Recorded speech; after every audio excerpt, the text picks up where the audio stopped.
gabi. Nandito tayo sa Kalodsa. Nandito tayo sa West Baler, Quezon City mga lodi.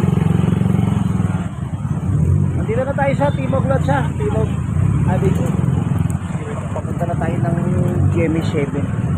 Tatagos tayo ng Kamuning Lodge kasi pauwi na si Lodi nyo.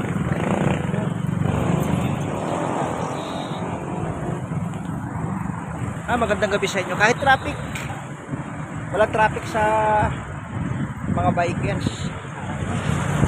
Lodsa. Nandito tayo sa Lodsa sa GMA 7. O ayan, nandito na tayo sa GMA 7. Yan mga lodi. Yung building na yan, GMA 7 na yan.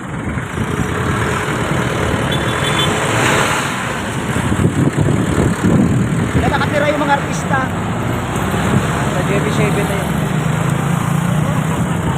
Nandito na tayo sa Lodsa sa Kamuning GMA 7 Lodge. Pauwi na tayo ng Montalban. Yan yung building na yan Lodge. Yan GMA 7 yan Lodge. Stay strong lang tayo.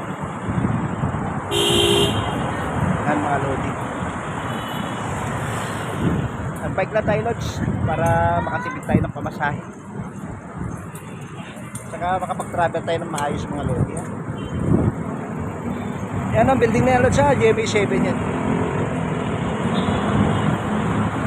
Ganyan kaganda yung view sa Maynila. Nandito tayo sa Kamuning Lodge ha. Nasa pan tayo sa EDSA.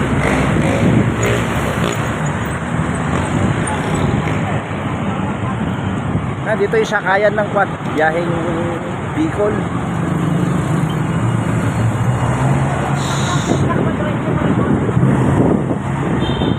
Magandang buhay. Ano siya? Jamliner yan Lodge, Jamliner. Punta na tayo ng Kamuning, tapos Marikina, tapos San Mateo, Montalban na.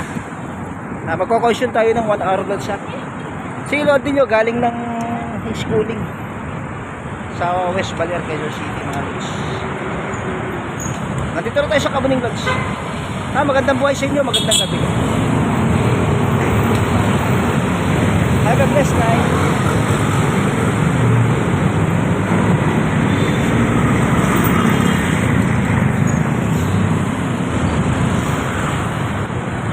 Nasa Kamuning na tayo Lodge.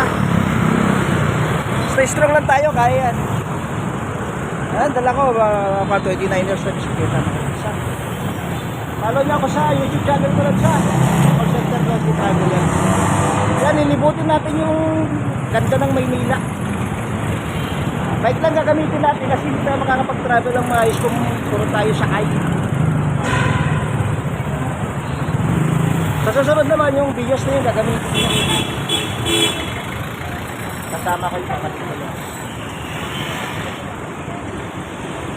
Ngayon bike lang muna kasi para ma-enjoy natin yung travel natin Lodi.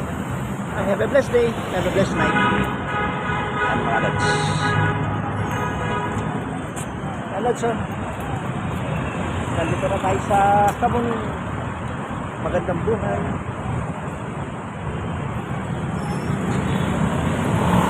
Hanggang sa muli Lodge, pauwi na tayo ng Montalban. Hanggang sa muli. Magandang gabi.